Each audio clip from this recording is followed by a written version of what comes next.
this is a real risk that we're facing, and the whole world is looking at Canada right now to see are they going to stand up to Facebook? Quebec and the city of Montreal are joining the federal government in pulling ads from Meta platforms, Facebook and Instagram, in the midst of the Online News Act dispute. Heritage Minister Pablo Rodriguez announced the decision on Wednesday after Meta declared in June that it will be blocking news content to all Canadian users. For Michaël Nguyen, president of Quebec's Professional Federation of Journalists, the suspension is less of a financial punishment against Meta and more of a message that the governments won't back down from having the act implemented and complied with by big tech companies. We're talking about a few $millions for Facebook, for Meta.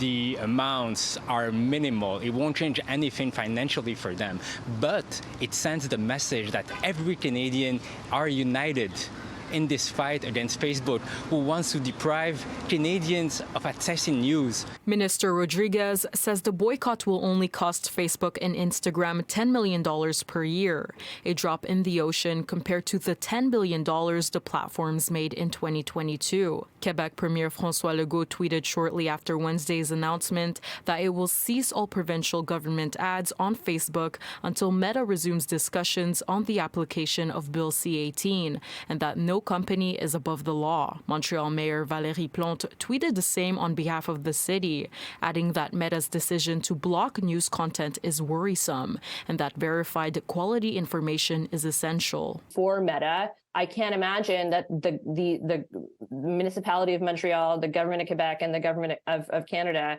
actually make that much of a dent in their total ad sales as a whole. But once you start talking about other governments and other jurisdictions, then that starts to snowball, and that's where they start to feel the pain. The Center for Media, Technology and Democracy's Supriya Dwivedi says it will take more than Canadian governments to see action from Meta. This whole argument has very little to do with Canada. The response that we're seeing from the platforms isn't so much about the Online News Act itself or Bill C-18, and it's more about what is happening in other jurisdictions, like the state of California, that has a very similar bill that's working its way through their legislature. The more you hear from other jurisdictions, whether it's American or European, I think that's what's really going to be a game changer for this whole debate and how the platforms respond. In Montreal, Diona Macalinga, City News.